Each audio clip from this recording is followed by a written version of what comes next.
नोवाली जी, आपसे जानने की कोशिश करूंगा, आप ही के पार्टी के वरुण गांधी साहब है, वो खुद कह रहे भले उनके आपसी रिलेशंस है, लेकिन दबाव की राजनीति तो यहाँ पे बीजेपी ने भी की है सर।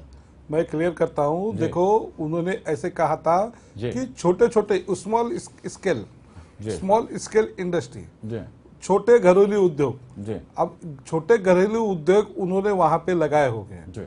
राहुल जी ने केवल वो बात कही है, छोटे स्केल के जो बिजनेस है वो वहां पे लगाए गए हैं। उन्होंने ये नहीं कहा कि उधर अमेठी का विकास हुआ है, अमेठी के लोग सुखी है, इस तरह का उन्होंने कोई बयान नहीं दिया है। उन्होंने एक स्मॉल इंडस्ट्री का उद्योग का वाक्य कहा था, तो वो वाक्य के ऊपर उसी के आधार पर आप पूरे अमेठी को विकास नहीं कर रहे। आप देखिए ना, आप देखिए वहां पे कुमार विश्वास लड़ रहे चुनाव, उनके भी कभी आप भाषण देखिए, वो भी आज वहां पे घर घर की खाक छान रहे हैं, तो वो भी उनके वक्तव्य में कहते हैं कि यहाँ पे जिस तरह से विकास होना चाहिए था वो विकास हुआ ही नहीं है, ना बिजली का विकास हुआ है। सवाल है सर मेरा, यदि 10 सालों में विकास नहीं हुआ है फिर भी जनता उंगली को चुन के दे रही है, वजह क्या है? फिर वजह क्या? चलिए आप बताइए। अगर विकास नहीं हुआ है तो फिर रायबरेली से या अमेठी से राहुल गांधी और सोनिया गांधी को क्यों चुन के दे रहे लोग? क्या रीजन हो सकता है? एक घरानेशाही है, परंपरागत उनकी सीट है ये। वहां पे अभी वहां पे एन केन क्या कर वहां पे वहां की जनता को, लेकिन आज जो है, पहले देखिए, पहले मीडिया इतना पावरफुल नहीं था कि जनता को वहां के विकास के बारे में पूछा जाए, जिस तरह से आज मीडिया सब हर क्षेत्र का बताती है जनता को। लेकिन आज जनता को, वहां के लोगों को प्रिंट मीडिया, टीवी के माध्यम से मालूम पड़ रहा है कि हमें किस तरह का विकास हो रहा है। जिस तरह से साल के 20 करोड़ रुपए फंड मिलते हैं, तो वो फंड कहाँ यूज हुए, किस बिजली यहाँ पर क्यों नहीं लगे, कॉलेजेस है, अस्पताल है, ये जो बनने चाहिए क्यों नहीं बने? आप बताइए। अस्पताल के ऊपर भी उंगली उठाई गई है, कुमार विश्वास ने उठाई है।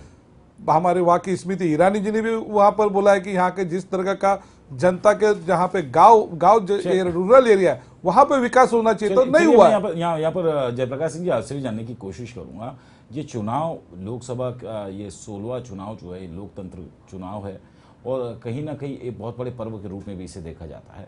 लेकिन ऐसे में एक दो शक्तिशाली पार्टियां चुनाव न लड़ते हुए दिखते, दो व्यक्तिगत खाली चुनाव लड़ रहे, एक तरफ नरेंद्र मोदी, दूसरी तरफ राहुल गांधी। ये इतना ड्रास्टिक जो चेंज आया है, इसका क्या वजह है सर? नहीं, कांग्रेस पार्टी ने तो कहा है कि जो बहुमत आने पर हम अपने प्रधानमंत्री का नहीं, लेकिन कांग्रेस खेमे में भी सर फ्रंट लाइन लीडर्स जो है, बड़े बड़े दिग्गज नेता, चाहे कपिल सिब्बल हो, चाहे चिदम्बरम हो, ये लोग कहीं देखिए नजर नहीं आ रहे सर। राहुल गांधी जी के नेतृत्व में ही चुनाव लड़ा जा रहा है जी, और कहा गया है कि जब हमारी बहुमत आएगी तो हम अपने उसके अनुसार प्रधानमंत्री की ये करेंगे जी। लेकिन सर ये इंटरनल है आपका, इनके यहाँ जो है बड़े सीनियर जो भी है सबको सीधे दबा करके, नहीं कांग्रेस खेमे में भी, माफी चाहूंगा मैं आपसे, कांग्रेस खेमे में भी राहुल गांधी के अलावा कोई नजर ही नहीं आ रहा जो फ्रंट लाइन से लीड कर रहा हो। यानी फ्रंट लाइन जितने हीरोज है आपके पास में, बड़े बड़े दिग्गज नेता है, ये कहीं ना कहीं अपनी कॉन्स्टिट्यूएंसी में ज्यादा फोकस रखते हुए तमाम जगहों पे ये नहीं जा पाए, या वक्त की पाबंदी थी, क्या कुछ था कि ये लीडर जो है नदारत नजर आए यहाँ पर? जयप्रकाश सिंह जी प्लीज। सब लोग अपने अपने चुनाव क्षेत्र में लगे हुए हैं जी। इसके बाद भी जैसा समय के अनुसार सब जाते हैं जी। जैसे हमारे माननीय निरुपम जी अपने चुनाव क्षेत्र में लगे हैं, लेकिन अब वो दूसरे के क्षेत्र में जा रहे हैं। ऐसे जो जिसका चुनाव का समय पूरा हो रहा है, इलेक्शन हो चुका, वो अब दूसरे क्षेत्र में जा रहे हैं, वैसे सब लोग जा रहे हैं जी। चलिए, अगर जा रहे हैं यहाँ पर, दूसरी बात, इनके महासचिव ने कहा है कि अमेठी में जिस तरह विकास हुआ पूरे देश में होना चाहिए। इस बात को ये माने या ना माने, बुराई निकालने के लिए, जब सूरज एक ही है तो लोग कहते हैं उसमें भी आग है, चंदा एक ही है तो लोग कहते हैं उसमें भी दाग है, तो इस तरह का बुराई निकालने वाले कहीं भी बुराई निकाल सकते हैं। जो हवा में लोग प्रचार कर रहे हैं, काम कांग्रेस पार्टी करती है, गरीब लोगों का काम, रोटी कपड़ा और मकान देने का काम, सस्ते में अनाज देने का काम, सबको आवास देने का काम, शिक्षा का काम, आरोग्य का काम, यह कांग्रेस पार्टी कर रही है। ये तो आपने, लेकिन इनकी पार्टी लेकिन जाति राजनीति कर रही है, धर्म की राजनीति कर रहा है, हिंदू मुसलमान की लड़ाई कर रही है, दलित वर्ग की लड़ाई कर रही है। लेकिन एक अहम सवाल फुलचंद वाली जी, जो लोग काला धन के लिए लड़ रहे हैं वही काला धन का व्यापार कर रहे हैं। आपने स्वामी जी के बारे में देखा, मैं इनके पहले वक्तव्य का जवाब दे दूं, और यही लोग काला धन का व्यापार कर रहे हैं। जयप्रकाश जी सुन लीजिए, इनको देखे कि जयप्रकाश जी सबसे बड़ा आरोपी है वो अगर इस तरह के आप बातें करेंगे तो मैं आपके सवालों का जवाब नहीं दे पाऊंगा। तो ये सब देख करके जनता को विचार करना चाहिए। चलिए मैं यहाँ पे फूलचंद वाले जी आपसे एक सवाल पूछता हूँ। खैर वो अपने तरफ से अपनी पार्टी को डिफेंड कर रहे हैं। एक छोटा सा सवाल है, स्मृति ईरानी जो खुद अमेठी से लड़ रही है सोनिया गांधी के खिलाफ, वो राहुल गांधी के खिलाफ माफ कीजिएगा चुनाव लड़ रही है, ऐसे में स्मृति ईरानी जिन्हों को आपने 2009 में चुनाव लड़वाया था कपिल सिब्बल चांदनी चौक से, वहाँ पे भी हारना पड़ा। हालांकि बहुत बड़ा चेहरा है, शख्सियत है, लेकिन फिर दोबारा इतने हैवी वेट कैंडिडेट के सामने लड़ाने का क्या मकसद है? तो हैवी वेट ऐसा कुछ नहीं है। आपने देखा है कि हमारे मोदी साहब के पास भी बहुत हैवी वेट खड़े हैं, राजनाथ सिंह खड़े, वहाँ पे भी बहुत हैवी वेट उम्मीदवार खड़े किए कांग्रेस ने। तो ये लड़ाई जो है सिद्धांतों की लड़ाई है और विकास पे लड़ाई है।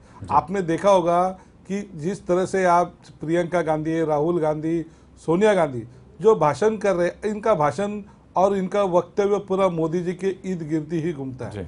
इसके अलावा ये क्या करने वाले और किस तरह का देश चलाएंगे, इस पर कोई बात नहीं हो रही है। इनके पंतप्रधान मनमोहन सिंह जिस तरह से 2009 में उन्होंने उनको आगे लाके इन्होंने चुनाव लड़ा था, मैं जानना चाहता हूं इनसे, मेरे मित्र से, कि मनमोहन सिंह की क्या आवश्यकता समाप्त हो गई है?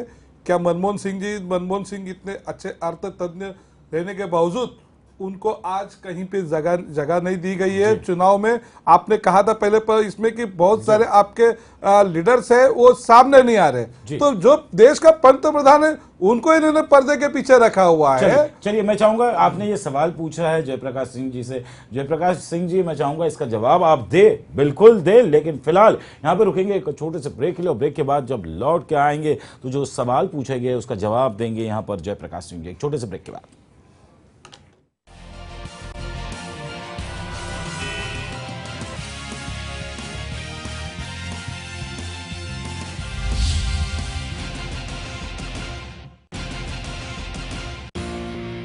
मेगा मॉल बनेगा, the biggest India's ever seen. यहाँ स्टेडियम बनना चाहिए। चैरिटी के बारे में सोच रहे हैं। कभी तो ऐसा ख्वाब देखिए जिसमें हजारों ख्वाब शामिल हैं। GR एंटरप्राइजेस के इंटरनेशनल स्टेडियम ने इस शहर के लोगों में गर्व की भावना कल्चर को अद्भुत बढ़ावा दिया है। GR enterprises shares have reached N all time high.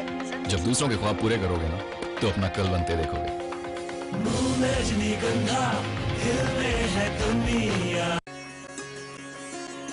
क्या आप परेशान हैं? क्या आपको व्यापार में नहीं मिल रही है सफलता? क्या आपको मन मुताबिक नहीं मिल रही है नौकरी? क्यों आ रही है आपके भाग्य में रुकावट? क्यों आपका नहीं हो रहा है भाग्य उदय? वैवाहिक जीवन में किन ग्रहों की वजह से आती है समस्या? इन समस्याओं का करूंगा समाधान। सवाल आपके, जवाब में आपके अपने कार्यक्रम ग्रह राशि योग। ग्रह राशि योग शाम 6:30 बजे, सुबह 9:30 बजे लेमन न्यूज पर।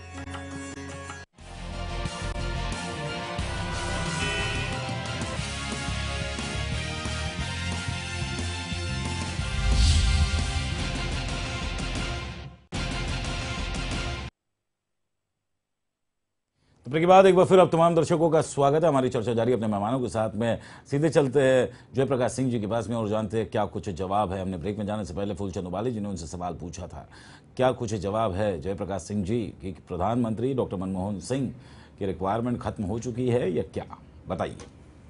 नहीं, हमारे पंतप्रधान जी पहले ही घोषित कर चुके थे जी कि अगले चुनाव में मैं रिटायरमेंट, मतलब मैं इसमें नहीं रहूंगा, राहुल गांधी जी के नेतृत्व में चुनाव लड़ा जाएगा। उन्होंने पहले ही क्लियर कर दिया था। हमारे मित्र के पार्टी में, बीजेपी में, अडवाणी जी कह रहे थे मुझे चुनाव लड़ना है, हमको यहाँ से लड़ना है, फिर भी उनको रोका जा रहा था, यहाँ से नहीं वहाँ से लड़िए। जोशी जी को कहा गया यहाँ से नहीं वहाँ से लड़िए, वो चुनाव लड़ना चाहते थे। तमाम लोगों को बदल दिया गया। इनके यहाँ इतने सीनियर जसवंत सिंह जी को इन लोगों ने टिकट नहीं दिया, जबरदस्ती उनको हटा दिया, जो बोलने लगे कि भाई असली बीजेपी है कि नकली बीजेपी है, इस तरह की। लेकिन हमारा मत बताइए, आप देश को ये बताइए हमारे कि यहाँ- जिन्होंने 10 साल पंतप्रधान रहे, पंतप्रधान हमारे रहने के यहाँ बाद हमारे उनके कामों को पंतप्रधान ने खुद क्यों नहीं कहा। आप देश के सामने उनको लेके चुनाव लड़ हमारे रहे हैं? यहाँ पंतप्रधान ने खुद कहा कि हम अगले चुनाव में राहुल जी को के नेतृत्व में चुनाव लड़ा जाएगा। उन्होंने खुद जाहिर किया नहीं, इस बात को। आपने और राहुल जी हम को अगले- पंतप्रधान का उम्मीदवार नहीं बनाया है। राहुल जी के उनके नेतृत्व में भी नहीं लड़ा जा रहा है। चुनाव प्रमुख बनाया गया है, उनके आप- नेतृत्व में चुनाव नहीं, लड़ा जाएगा। मैं मान्य नहीं करता हूँ इस बात को। प्रधानमंत्री की उम्मीद ये बात नहीं, हमारे यहाँ बहुमत आने के बाद नहीं, प्रधानमंत्री नेतृत्व नियुक्त आपने किया कहा है जाएगा। तो नेतृत्व लेकिन होना उनको चाहिए कहा राहुल गया है- गांधी जी का। उनको कहा गया है नहीं। कि उनके नेतृत्व में चुनाव लड़ा जाएगा। हमारे हर नेता यही बात कर रहे हैं। नहीं, आपने नहीं, आप कह रहे हैं, आपकी पार्टी नहीं कह रही है, मेरा आरोप है। नहीं, चलिए अगर इनकी भी पार्टी, कहती देखिए है हर एक कि पार्टी उनके के अपने नेतृत्व में अलग चुनाव अलग लड़ा फॉर्म। जाएगा। प्रधानमंत्री की घोषणा बहुमत आने के बाद सांसद अपने चुनाव करेंगे किसको बनाना है, लेकिन उनके नेतृत्व में चुनाव लड़ा जा रहा है। ये कहा हमारे प्रधानमंत्री जी भी कहे हैं और सभी नेता कहते हैं। लेकिन ऐसा फूलचंद उबाली जी, अगर 10 साल अगर कांग्रेस ने राज किया है, डॉक्टर मनमोहन सिंह जो कि देश के प्रधानमंत्री है, इन्होंने रूल किया, आपने एलिगेशन लगाया कि क्या उनकी ज़रूरत है या नहीं है। यही सवाल अगर मैं आपसे पूछूं कि पिछले 10 साल से 2 टर्म खुद लाल कृष्ण आडवाणी इंडिया शाइनिंग के नाम पे जो कुछ उन्होंने फ्रंट लाइन से लीड किया था, क्या फिर इंडिया शाइनिंग और नरेंद्र मोदी, इन दोनों के बीच में काफ़ी बड़ा अंतर है? देखिए, भारतीय जनता पार्टी ही लोकशाही है जहाँ में घरानेशाही नहीं है। जी। भारतीय जनता पार्टी में हर एक छोटे से, आज आप देखिए वेंकैया नायडू जी से लेकर देश हमारे पार्टी का अध्यक्ष बन चुके हैं, और कुशाभाऊ ठाकरे जैसे अन्य असामान्य घर से आने वाले लोग भारतीय जनता पार्टी का नेतृत्व करके पार्टी के अध्यक्ष पद तक पहुंचते हैं। ये मिसाल इसलिए दे रहा हूं मैं क्योंकि आपने देखा है कि आडवाणी जी के नेतृत्व में 2009 का हमने उन्हें पंतप्रधान का उम्मीदवार घोषित कर चुनाव लड़ा। अब पार्टी की कोर कमेटी ने फैसला लेकर नरेंद्र मोदी जी को पंतप्रधान का उम्मीदवार घोषित किया है, और उनके पंतप्रधान के उम्मीदवार घोषित होने के बाद उनके नेतृत्व में चुनाव लड़ा जा रहा है। आपने देखा हो कि राजनाथ सिंह हमारे पार्टी के अध्यक्ष है, लेकिन साथ साथ में चुनाव लड़ रहे। ये सब समन्वय आपको आज देखने को मिल रहा है। आप जैसे इन्होंने कहा क्या सीट यहाँ की वहां, आपने ये देखो, नेता को सीट बदलने से कोई कुछ फर्क नहीं पड़ता है। नेता की छवि जिस प्रकार से बनी होती है वो उनको जनता एक्सेप्ट ही करती है। इस जगह से नहीं लड़ना, दूसरी जगह से, ये पार्टी का फैसला है। पार्टी जहां से चुनाव लड़ने को कहेगी, चलिए मैं आप लड़ना पड़ेगा। नहीं, आप कह रहे पार्टी जहां से चुनाव लड़ाने कह रही है, आपको करना पड़ेगा। अब मैं अगर आप दोनों से अगर ये एक छोटा सा सवाल पूछूं, मान के चलिए कि जयप्रकाश सिंह जी, आप मुंबई में रहते, सेंटा क्रूज में रहते, आपका गढ़ है वहाँ पर, या बोरीवली में रहते, या मुंबई में गढ़ है आपका। अगर आपको कहा जाए कि भाई मुंबई से आप ना लड़िए, आप एक काम करिए, आप जाके सातारा से लड़िए, तो क्या आप चुनाव लड़ोगे? और अगर लड़ोगे तो क्या जीतोगे? अपना सही बात करिए। एक इंडिविजुअल छोड़ करके आदमी जाएगा, हाँ, तो कमजोर तो हो ही जाएगा, कमजोर होगा ना। ठीक। दूसरे तर्ज पर यहाँ पे फूलचंद उबाली जी, मैं आपसे भी ये जानने की कोशिश करूंगा कि कोई भी इंसान, आप भी अगर जिस क्षेत्र से, आपको पता है मैंने इस क्षेत्र में इतना काम किया हूँ, मुझे इतनी वोट परसेंटेज मिलेगी और मैं जीत के आऊंगा, ये कॉन्फिडेंस होता है एक इंसान में। लेकिन अगर फूलचंद उबाली जी को कहा जाए कि भाई आप एक काम करिए, मुंबई नहीं, आप एक काम करिए, जाके नागपुर से चुनाव लड़िए, नागपुर में फूलचंद उबाली जी को कौन जानता है? मैं और क्या फूलचंद उबाली नागपुर से क्या चुनाव उसी दम पे लड़के आ सकते हैं? आपके सवाल का जवाब देता हूँ जी। आप देखिए, अगर मैं उदाहरण दे रहा हूं क्योंकि इसी तर्ज पर कई नेताओं को एक जगह से दूसरे जगह भेजा गया है, तो इसका क्या बैकफायर नहीं होगा? कुछ नहीं, मैं आपको कहना चाहता हूं, अब जिस तरह से उत्तर मुंबई से हमारे गोपाल शेट्टी जी चुनाव लड़ रहे हैं जी, पहली बार चुनाव लड़ रहे हैं जी।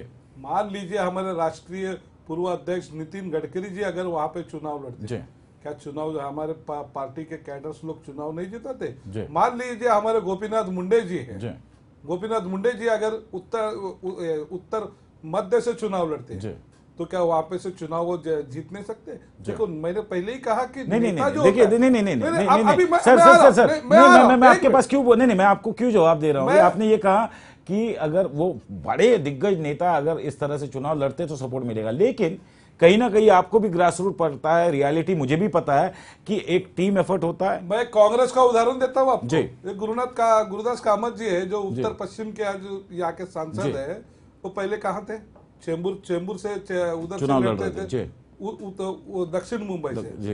वहां से चुनाव उनको पार्टी ने उत्तर पश्चिम में भेजा। जी। तो क्या यहाँ पे चुनाव नहीं जीते वो? जी, लेकिन चलिए खैर ये चुनाव की बात अलग है, लेकिन यहाँ पर at the end of the day मैं जरूर यहाँ पे जानने की कोशिश करूंगा कि कांग्रेस यहाँ पे कमजोर क्यों नजर आ रही है जयप्रकाश सिंह जी?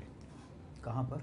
जो नेक टू नेक फाइट होनी चाहिए, एक बेहतर एक हेल्दी कंपटीशन देखना चाहिए, भारतीय जनता पार्टी वर्सेस कांग्रेस, एक हेल्दी कंपटीशन। लेकिन कहीं ना कहीं जो लहर है, मोदी लहर है, कहीं ना कहीं कांग्रेस खेमा जो है इस लहर से डर चुका है, क्योंकि इस तरह की स्टेटमेंट्स आना थर्ड फ्रंट का लहर से नहीं डरी हुई है जी। कांग्रेस पार्टी काम करने में विश्वास रखती है जी। इसीलिए इतने साल से कांग्रेस पार्टी को ही जनता चुन के देती है जी।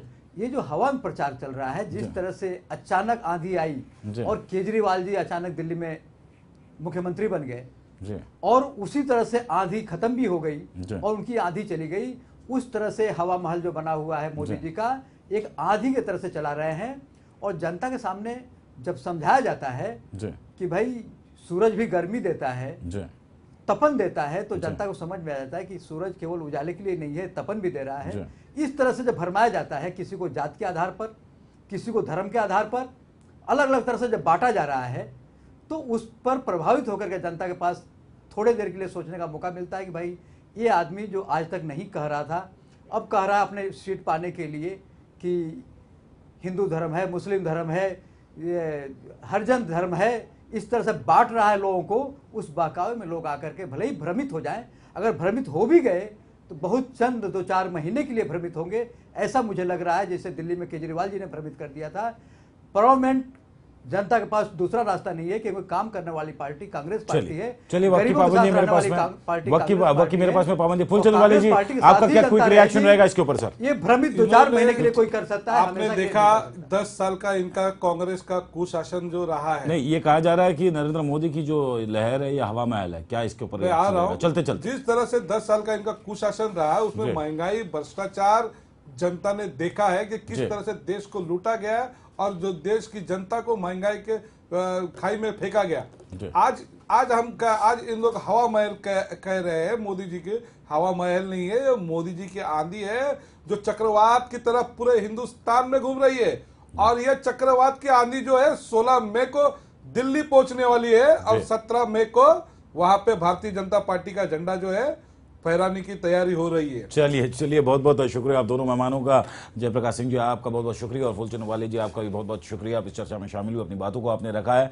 लेकिन एक बात तो तय है, चाहे जुबानी जंग शुरू हो या पर्सनल अटैक्स हो, लेकिन चुनाव का 7वां चरण पूरा हो चुका है, सिर्फ 2 चरण बाकी है। 16 मई को पता चलेगा कि कौन प्रधानमंत्री की गद्दी पे बैठेगा, किसकी सत्ता होगी, सरकार में कौन होगा और कौन होगा देश का प्रधानमंत्री। इन सभी तस्वीरों से आपको रूबरू करवाएंगे। फिलहाल इस चर्चा में बस इतना ही। मुझे दे अनुमति और आप देखते रहिए लेमन न्यूज़।